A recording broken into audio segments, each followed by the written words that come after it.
Muy, muy buenas tardes. Mi nombre es Jorge Avilio Díaz. Vivo en la ciudad de La Ceiba hace un poco más de 30 años, pero yo nací en el sur del país, en una bella tierra de donde se toma y produce el mejor pozol del mundo, en la comunidad de Namasigüe, Choluteca, en el departamento de Choluteca, en la zona sur de Honduras. Quiero decirles que yo pequeño viví prácticamente en la miseria, en donde hizo falta de todo, empezando por comida, ropa, zapatos, vivienda, un techo. La vida nuestra fue realmente un verdadero problema porque nosotros no teníamos las cosas necesarias para sobrevivir, y en mi casa hubo pleitos, la convivencia era gritos, golpes. De hecho, yo pasé toda mi vida con golpes en mi cuerpo, unas veces, como decían, unas maduras, otras frescas, otras ya que estaban nuevecitas. Siempre anduve marcado. Incluso mis maestros muchas veces querían denunciarnos a la policía para que hubiera un alto a esa situación. Quiero decirles que hace ya unos 10 años, yo tengo 66 años en este momento. Cuando tenía 56 años llegó un señor a una propiedad que nosotros tenemos en Santana, Atlántida, y este señor era un hombre ya bastante maduro, de muchos años. Se miraba bastante enfermo, bastante golpeado por la vida. Se miraba un hombre pobre, con muchas dificultades, se miraba el señor. Y me preguntó, ¿vos te llamás Jorge Avilio? Y yo le dije, sí, es que soy tu papá, me dijo. Y pues, mi madre me había dicho que mi papá ya había muerto, así es que yo pensé que el señor estaba bromeando. Pero vino él y comenzó y sacó una serie de documentos, incluyendo partida de nacimiento, un acta de matrimonio con mi madre y otras cosas, y la incitativa era que nos hiciéramos un examen de ADN para comprobar que él era mi padre. Me puse en una disyuntiva porque como la mujer que me crió y que me mantuvo a lo largo de tantos y tantos años, yo no podía ponerla en duda.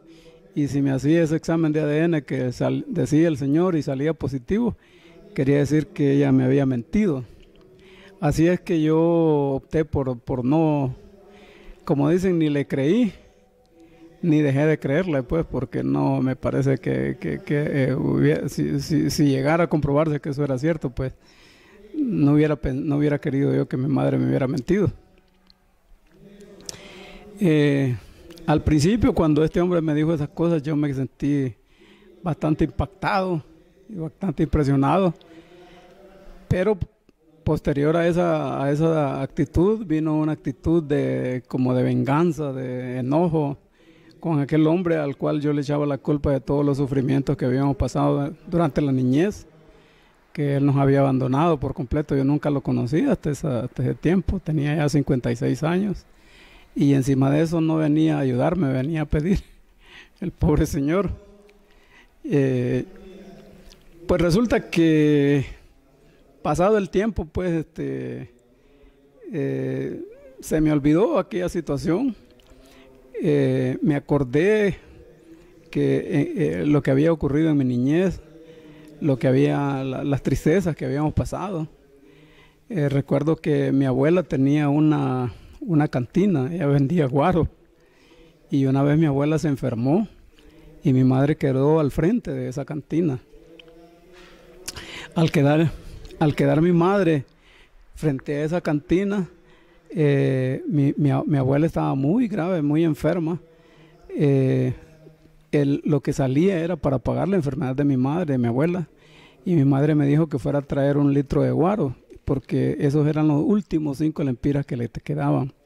Yo me fui a traer el guaro, y cuando vengo de regreso, hice el mandado normal, pero cuando vengo de regreso, me encuentro unos niños que estaban jugando maule y me quedo a jugar maule con estos niños.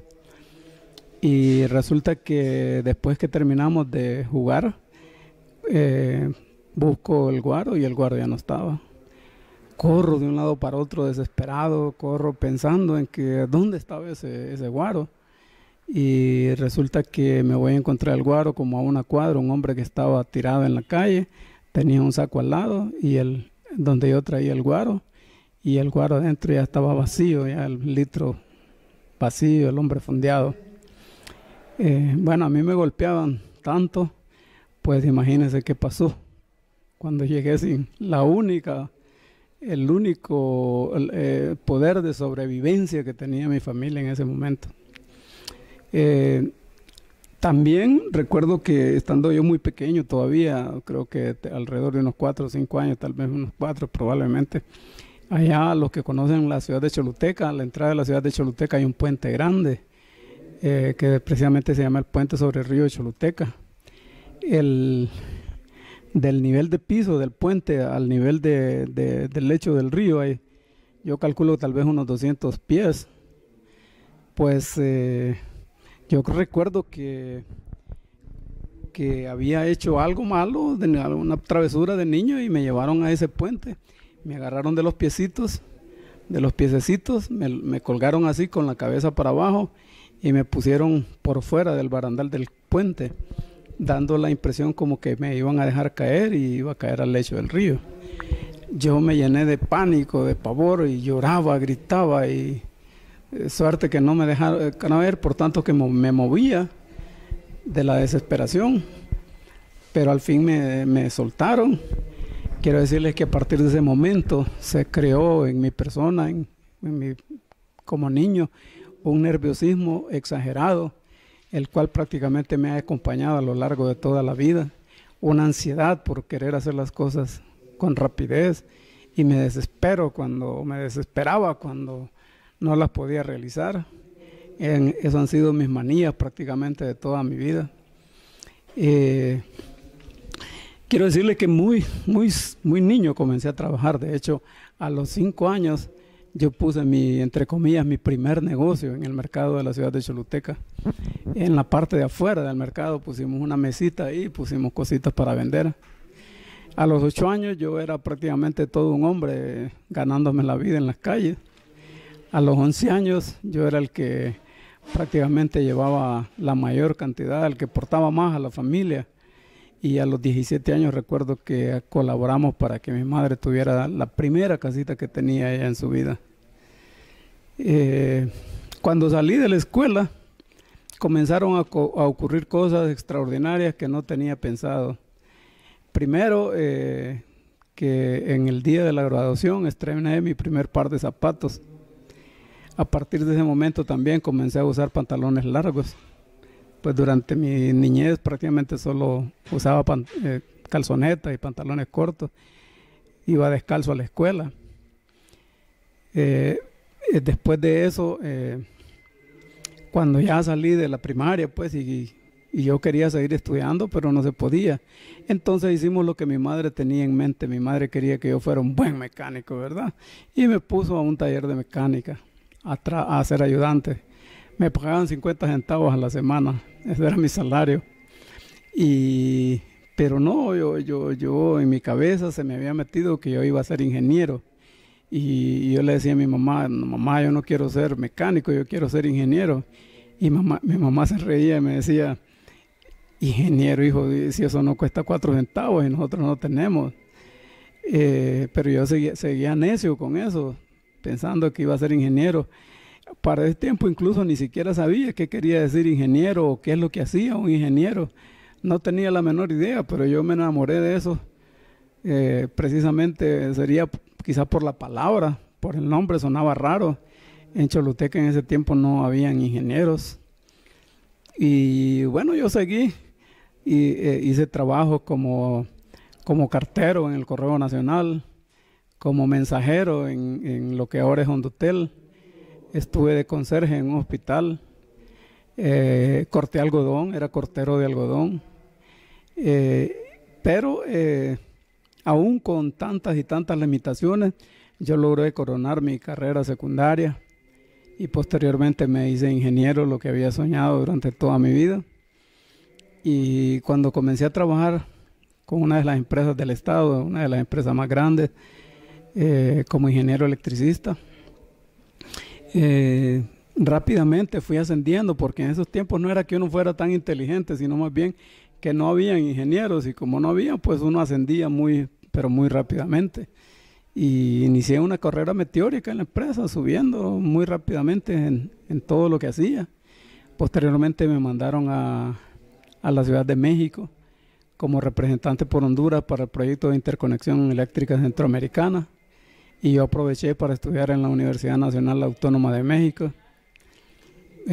Posteriormente la misma empresa me mandó a estudiar a los Estados Unidos, a la Universidad de Missouri en Rolla, la comunidad de Rolla, que queda muy cerca de San Luis, Missouri.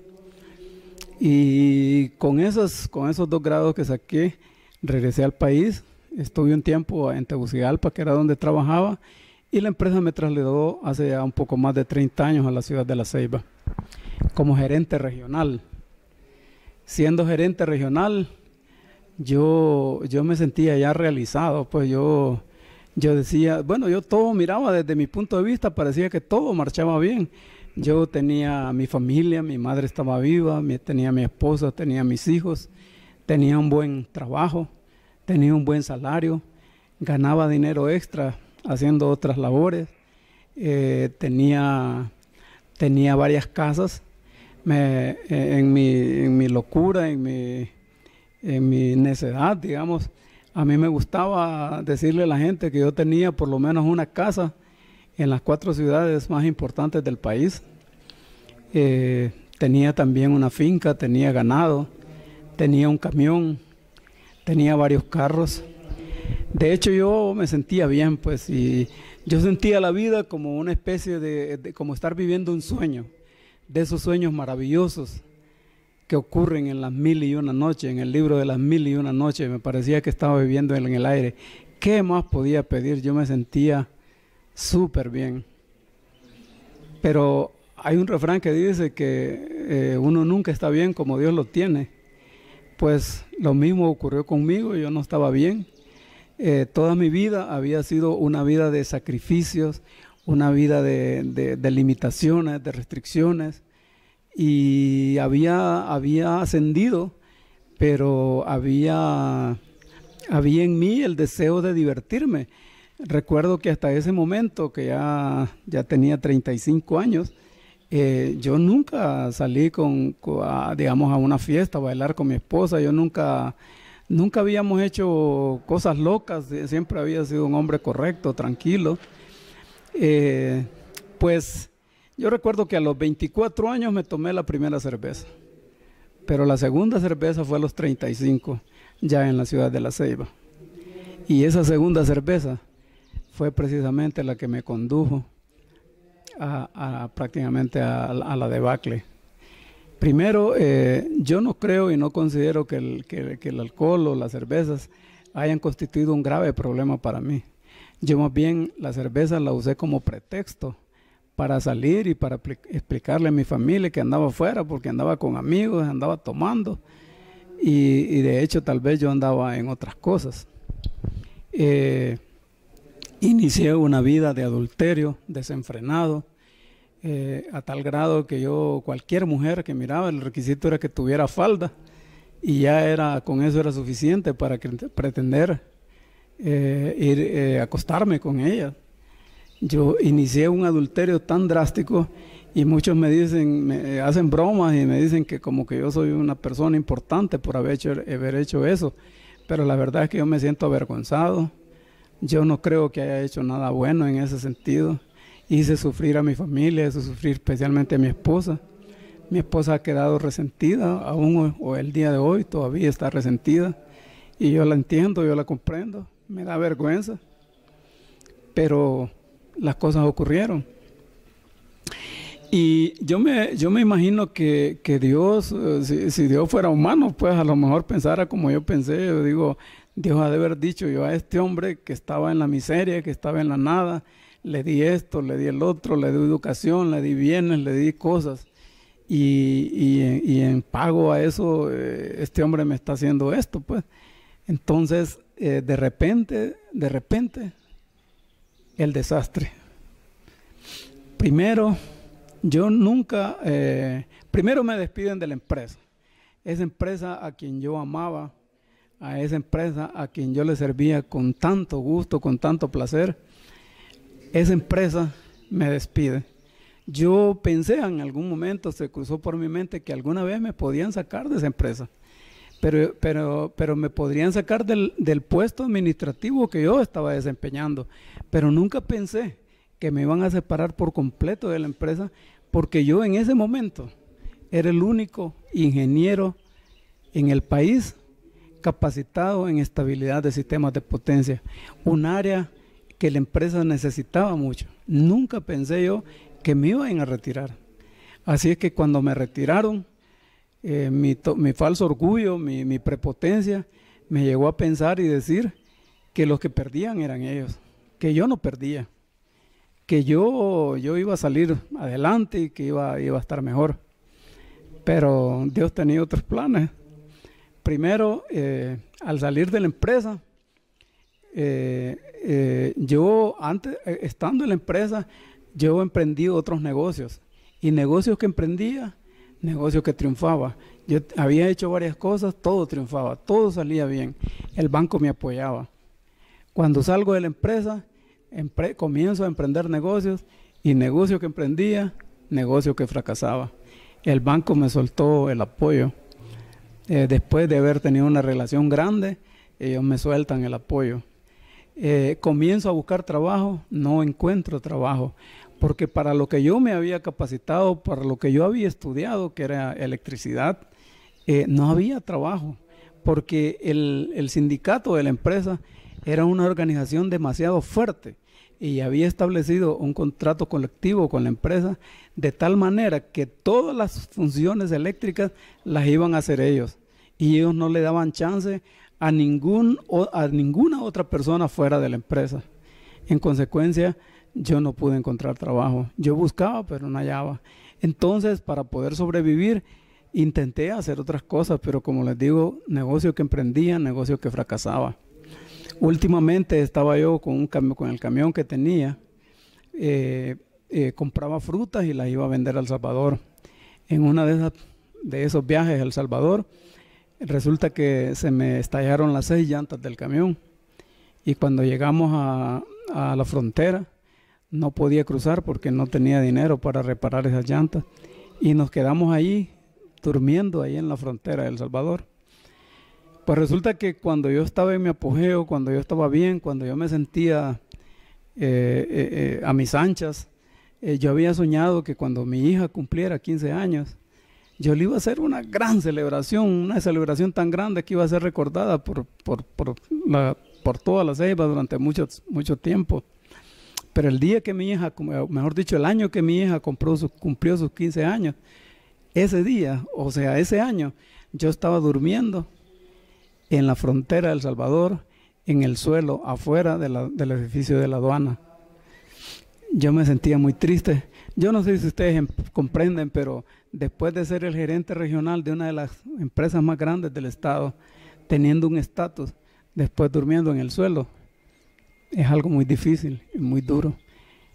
Ese día, en el transcurso de la noche, cuando estábamos durmiendo así afuera, al aire libre, yo me arrodillé y le pedí por primera vez al Señor: Señor, le dije, estoy avergonzado de lo que he hecho, me siento mal, sé que te he ofendido, sé que no he hecho las cosas como tú has querido, pero Padre, yo soy ingeniero, yo sé que no merezco, pero te pido misericordia, quiero que me ayudes y que por lo menos me consigas un trabajo, no importa qué trabajo sea, pero yo quiero un trabajo porque yo no puedo tener a mi familia así como estamos.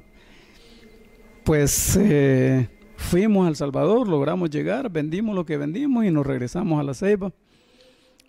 Aproximadamente como una semana después, tal vez un poquito más, me llaman de Tegucigalpa y me dicen que quieren hablar conmigo para un trabajo, y ya me dicen, y bueno, para hacer corto el relato, me contratan como gerente de mantenimiento de una empresa cementera en Comayagua.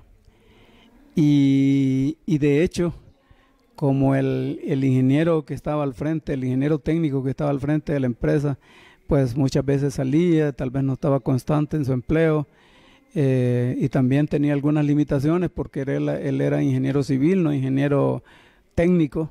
Entonces, de hecho, yo prácticamente hacía las funciones de gerente técnico. Estuve allí, entonces comencé a recuperarme. O sea, apenas una semana después que yo le pedí al Señor, Él me consigue ese trabajo. Para mí no solamente era un trabajo, era prácticamente la gloria, buen salario. Me daban casa donde vivir, una buena casa, y me quedo ahí y todo estaba bien.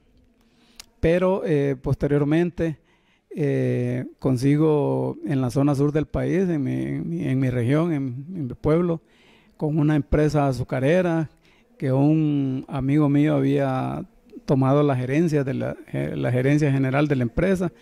Me llamó y me ubicó como gerente, superintendente técnico de la empresa. Era el que manejaba las cuestiones técnicas de la azucarera en Choluteca, allá en el sur, y tenía prácticamente alrededor de unos 600 empleados a mi cargo, bajo mi dirección.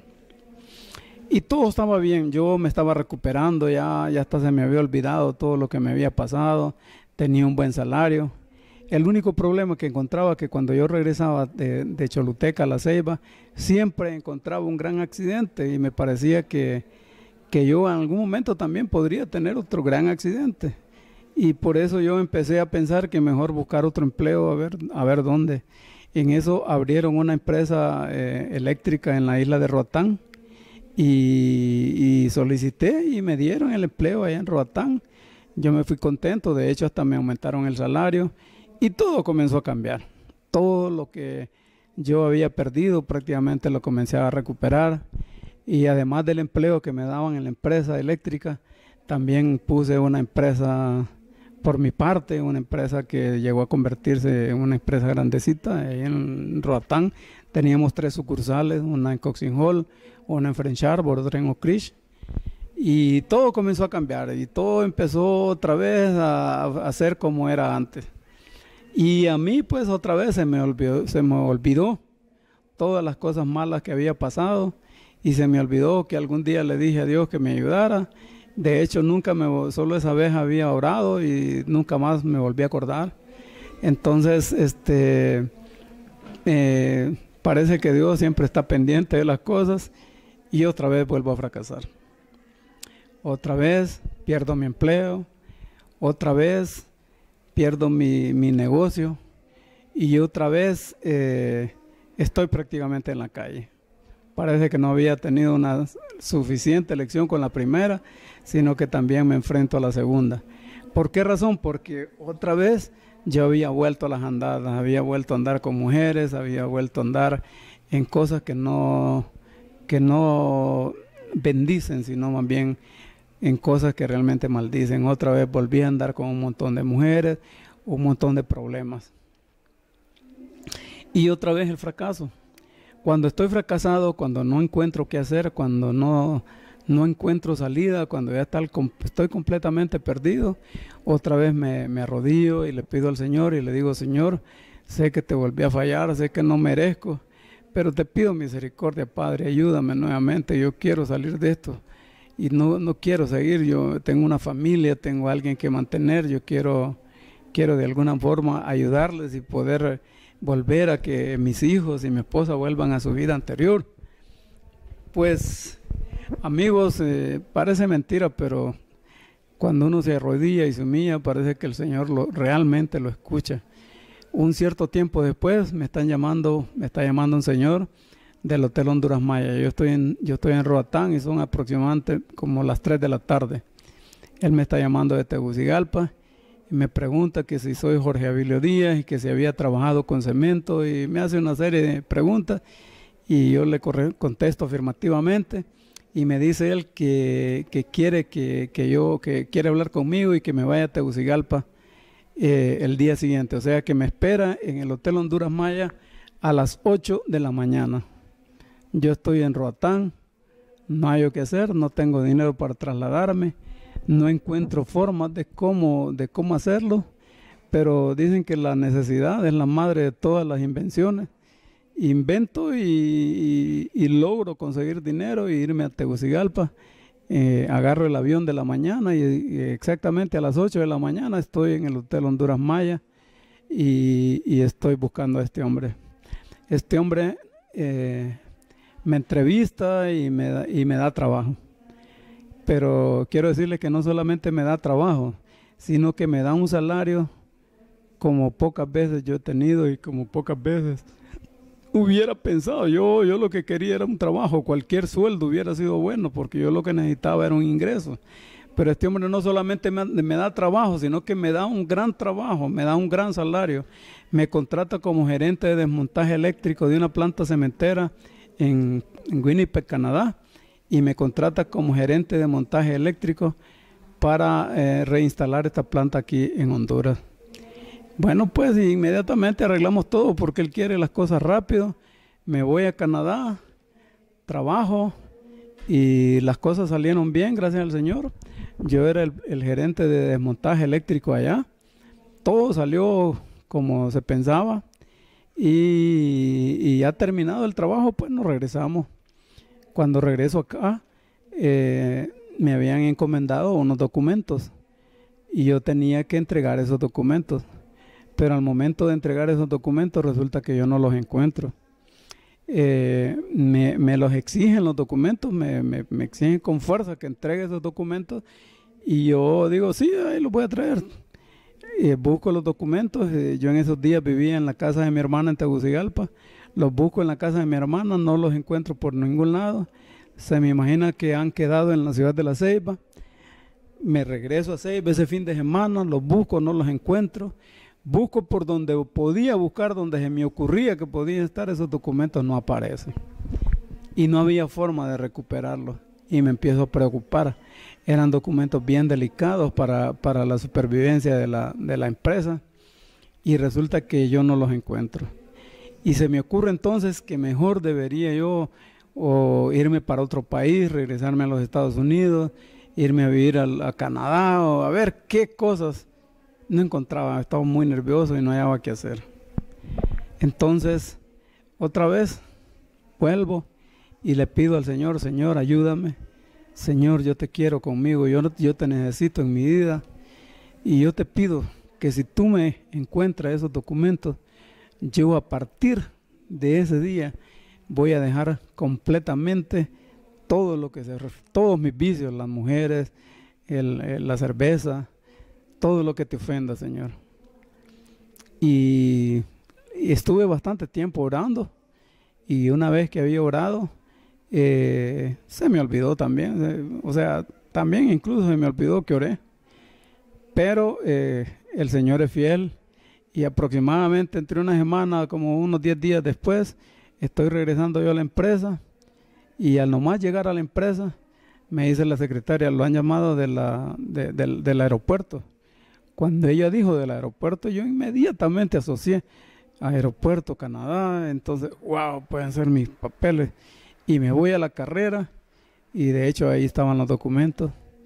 Yo los entregué y todo salió pues normalmente. Quiero decirles que desde ese día, desde esa fecha, hace ya 16 años, exactamente en enero de este año cumplí 16 años, que yo no he vuelto jamás a estar con ninguna otra mujer. No he probado el alcohol. He tratado de que todas las cosas que ofenden a Dios, tratar de apartarlos de mi vida. Y me nació a partir de ese momento, de ese encuentro, porque para mí ese fue un verdadero encuentro con el Señor Jesús. A partir de ese momento yo sentí la gran necesidad de conocer de Dios, de saber de Dios, de estar en contacto con el Señor. Aunque yo a muy temprana edad, muy pequeño, estuve en contacto con el Señor, pero a mí se me había olvidado. Entonces a partir de ese momento yo comencé a buscar del Señor. Volví a mi iglesia y posteriormente un amigo me contactó y me invitó a la fraternidad.